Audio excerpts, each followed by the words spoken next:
ગુજરાતમાં છેલ્લા ઘણા સમયથી ભારતીય જનતા પાર્ટીના નવા પ્રદેશ પ્રમુખ કોણ હશે એ નામની ચર્ચાઓ ચાલી રહી છે. ક્યાંક આપણે જોયું હતું કે આજે પણ કમલમની અંદર બેઠક મળી હતી, પરંતુ પ્રદેશ પ્રમુખને લઈને કોઈ ચર્ચા કરવામાં નહોતી આવી અને હવે આગામી દિવસોમાં આ જે પ્રક્રિયા છે, નિમણૂક છે, તે વધારે પાછી ઠેલાઈ શકે છે એવી શક્યતાઓ દેખાઈ રહી છે. અત્યારે હાલ ભારતીય જનતા પાર્ટીમાં જે ચર્ચાઓ વહેતી થઈ છે, અનેક એવા નામો સામે આવ્યા છે.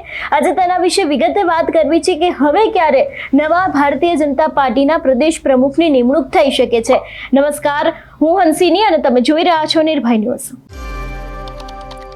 ભારતીય જનતા પાર્ટીના સંગઠનમાં ફેરફાર થવાના છે, તેની સાથે ક્યાંક ને ક્યાંક નવા પ્રદેશ પ્રમુખ કોણ હશે એ નામ ઉપર દરેક લોકોની નજર મંડરાઈ રહી છે.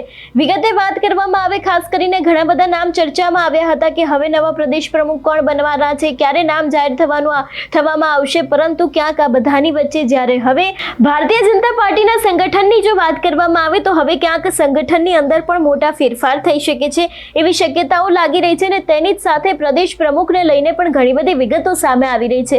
જે પ્રમાણે ઘણા બધા નામ સામે આવ્યા હતા, એ નામમાંથી કદાચ કોઈ એક નામ હોઈ શકે છે એવી પણ શક્યતાઓ દેખાઈ રહી છે અને ખાસ કરીને હવે આ જે નિમણૂક છે એ હવે થોડીક પાછી ઠેલાઈ શકે છે એવી પણ વિગતો સામે આવી રહી છે. અમારા એડિટર ગોપી ઘાંગરે જે સમયે રાજકીય વિશ્લેષક સાથે આ વિષયને લઈને વાતચીત કરી હતી, સૌથી પહેલા તો તેમણે આ પ્રદેશ પ્રમુખની નિયુક્તિને લઈને શું કહ્યું હતું, સાંભળીએ.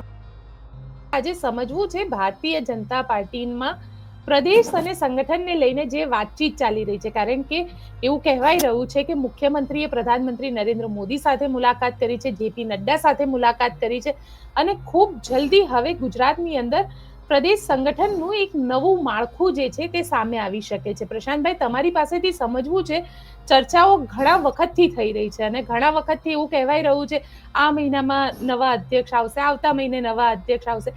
હાલત એ છે ભારતીય જનતા પાર્ટીની કે એનો જે કાર્યકર્તા છે છેલ્લા લગભગ 1.5 વર્ષથી, આમ જોવા જઈએ તો વર્ષ એકથી CR પાટીલનો જે સમય પૂરો થયો ત્યારથી લઈને અત્યાર સુધી રાહ જોઈને બેઠેલો છે કે ક્યારે નવા અધ્યક્ષ આવશે. આપણી મીડિયાની અને ગુજરાત ભાજપના તમામ સંનિષ્ઠ કાર્યકરોની આ જે કેટલાય સમયથી જે જેને કહેવાય ને કે ધારદાર રાહ જોઈને બેઠા છે, મને એવું લાગે છે હજી થોડી વધારે રાહ જોવી પડશે.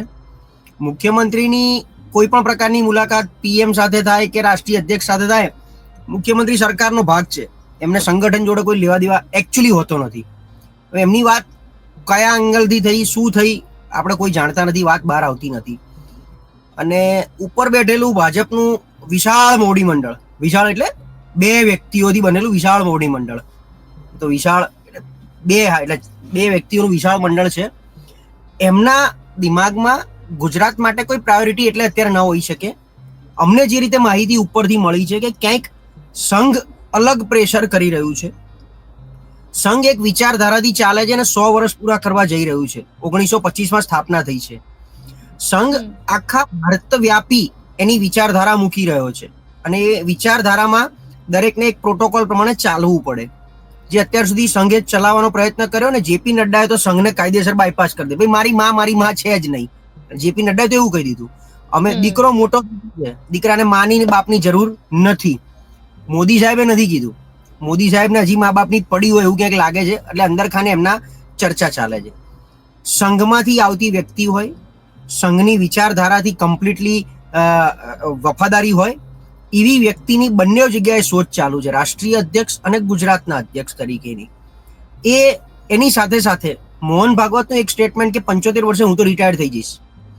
મોદી સાહેબને 75 થાય છે 17 સપ્ટેમ્બરે.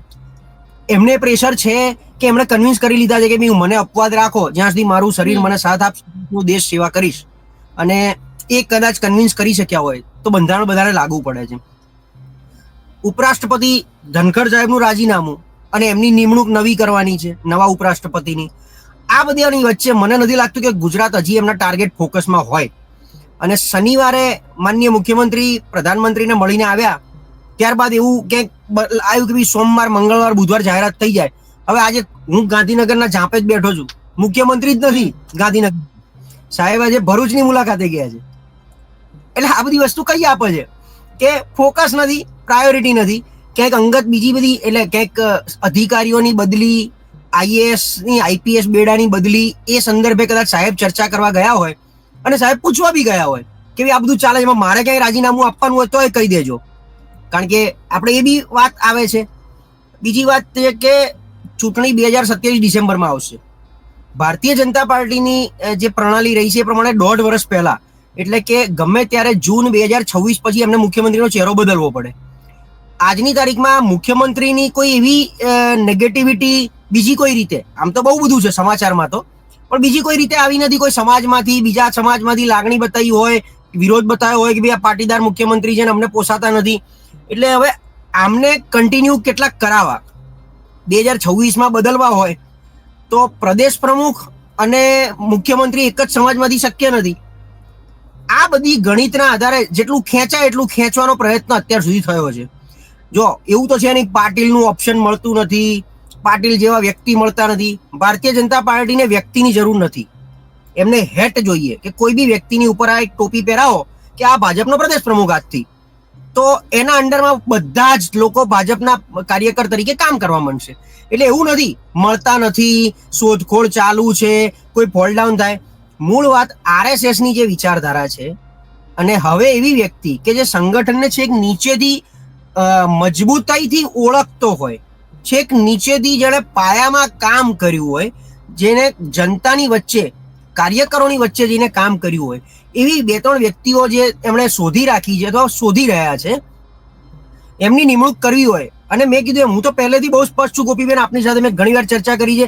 હું બહુ સ્પષ્ટ છું કે એમને પાટીદાર પ્રદેશ પ્રમુખ આપવા છે, પાટીદાર મુખ્યમંત્રી છે, એટલે પાટીદાર બે ભેગા પોસાય નહીં. એટલે ખેંચાય એટલું ખેંચો. ઉપરાષ્ટ્રપતિની ચૂંટણી હમણાં 1 મહિનામાં 1.5 મહિનામાં કદાચ જાહેર કરે, ત્યારબાદ બિહારની ચૂંટણી. ઉપરાષ્ટ્રપતિની ચૂંટણી જાહેર થઈ ગઈ છે, 9મી સપ્ટેમ્બરે વોટિંગ થશે. બિલકુલ. એટલે હવે 9 સપ્ટેમ્બર સુધી મને નથી લાગતું બીજો કોઈ મૂડ બનાવે લોકો, કારણ કે કયા વ્યક્તિને શોધવાનો. તમારું શું માનવું છે આ વિષયને લઈને અમને કમેન્ટ કરીને ચોક્કસથી જણાવજો. તેની સાથે અમારી ચેનલ નિર્ભય ન્યૂઝને લાઇક, શેર અને સબસ્ક્રાઇબ કરવાનું ભૂલશો નહીં. નમસ્કાર.